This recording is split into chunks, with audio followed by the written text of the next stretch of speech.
Hi, good morning. എല്ലാവർക്കും സുഖമല്ലേ? നമ്മളിപ്പോൾ ബീഹാറിലാണ്. ബീഹാറിൽ കിഷൻഗഞ്ച് എന്ന ജില്ലയിൽ HRDF പബ്ലിക് സ്കൂളിലായിരുന്നു നമ്മൾ ഇന്നലെ സ്റ്റേ ചെയ്തത്. അങ്ങനെ രാവിലെ എണീച്ച് നമ്മൾ പുറത്തേക്ക് വന്ന് ഇറങ്ങിയൊക്കെ എന്താ അവസ്ഥ അറിയാൻ വേണ്ടിയിട്ട്. അപ്പോൾ ചെക്കന്മാർ നമ്മളങ്ങാട്ടി ഉഷാറാണ്. അവർ നേരത്തെ എണീച്ചിട്ട് കുളിക്കാനും അലക്കാനും തുടങ്ങി. നമ്മൾ ഇന്നലത്തെ ക്ഷീണം കൊണ്ട് ഒന്ന് ഒന്നും കൂടി ഒന്ന് കണ്ടു മാളി.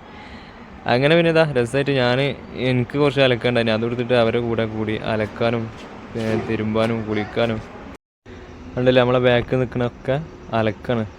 അവനവൻ അലക്കുക, അതാണ് പരിപാടി. നമ്മൾ കുളിയൊക്കെ കഴിഞ്ഞ് ഇങ്ങനെ പുറത്തേക്ക് ഇങ്ങനെ പോവാണ്. നമ്മളെ വണ്ടി ചെറുതായിട്ട് പണി വന്നിട്ടുണ്ട്, അതായത് ഓയിൽ ലീക്ക് ഉണ്ട്. അപ്പോൾ വർക്ക്ഷോപ്പ് കാണിച്ച് അപ്പോൾ അങ്ങനെ ഫിൽറ്ററൊക്കെ ലൂസായി കിടക്കുകയാണ് പറഞ്ഞത്. അപ്പോൾ അതൊക്കെ ഫുൾ ടൈറ്റാക്കി അവൻ തന്നെ ആ റോഡിൽ കൂടെ ഒന്ന് ചെക്ക് ചെയ്യാൻ കൊണ്ടുപോയി ഇങ്ങനെ വരികയാണ്.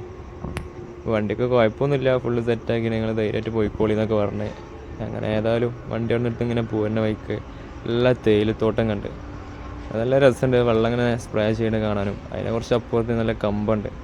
കമ്പം ഏകദേശമൊക്കെ ഇങ്ങനെ ആയിട്ടുണ്ട് കേട്ടോ. അപ്പോൾ അങ്ങനെ അതിൻ്റെ ഉള്ളിലേക്ക് ഇറങ്ങി നോക്കിയതാണ് എന്താ പാട് ഇറങ്ങാൻ വേണ്ടിയിട്ട്. അപ്പോൾ ഉണ്ടല്ലേ ഏകദേശമൊക്കെ ആയിട്ടുണ്ട്, വെട്ടാനായിട്ടുണ്ട്. അതിൻ്റെ അപ്പുറത്ത് തന്നെ ഉണ്ട് കണ്ടോ, ഇവിടെ പക്ഷികളൊക്കെ കുത്തി തിന്നതാ തോന്നുന്നു. അതിൻ്റെ ബാക്കി ഭാഗം കണ്ടോ, സംഭവമൊക്കെ വിളവായിന്, വെട്ടാനായിന്. പിന്നെ അതൊക്കെ കഴിഞ്ഞ് നമ്മൾ ജുമാണല്ലോ നിസ്കരിക്കാൻ വേണ്ടിയിട്ട് എത്തി.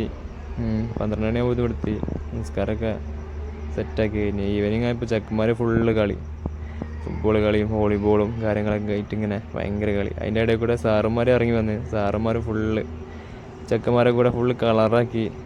വേറൊരു വൈബ് തന്നെ ഇനി ആ ഈവനിങ്. എന്നെ നോമ്പറക്കാനായി നോമ്പറന്നു. ഫുഡൊക്കെ നോമ്പറക്കുള്ള കാര്യങ്ങളൊക്കെ കഴിച്ച് ഫുഡ് കഴിക്കുന്നതിന് മുമ്പ് നമ്മളിതാ ഇങ്ങനെ ചായ കുടിക്കാൻ വേണ്ടിയിട്ട് ഇറങ്ങിയതാണ്. അപ്പോൾ ഇന്നത്തെ വിശേഷങ്ങൾ കാര്യങ്ങളൊക്കെ ഇങ്ങനെയൊക്കെയാണ് പോകുന്നത്. അപ്പം നമുക്ക്